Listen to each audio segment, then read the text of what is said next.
প্রথম রাতে হঠাৎ শুভ্রের ঘুম ভেঙে যায়। দেখতে পায় রিমঝিম ঘরের মাঝখানে বসে আছে মাটির মণ্ডলের ভেতরে, আর তার পাশে আঁকা একটা চক্র।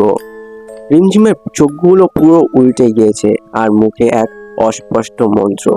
শুভ্র জিজ্ঞাসা করতেই রিমঝিম বলে, তুই স্বপ্ন দেখছিস। দ্বিতীয় রাতে শুভ্রের পুরো দেহ অবশ হয়ে যায়।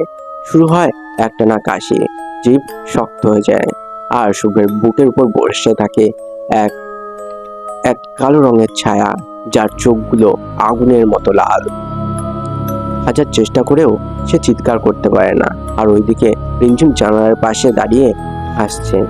তৃতীয় রাতে শুভ্রের গলায় থাকে নখের আঁচড়, জামার ভেতরে রক্তের ছাপ। শুয়ে থাকতে থাকতে শুভ্র দেখতে পায় রিমঝিম বিছানার পাশে দাঁড়িয়ে রয়েছে, হাতে ধূপ আর মুখে এক অস্পষ্ট মন্ত্র। কিছুক্ষণের মধ্যে পেছনের দেওয়ালে জ্বলে ওঠে, হরিনাথ, আমার ইচ্ছা পূরণ করো।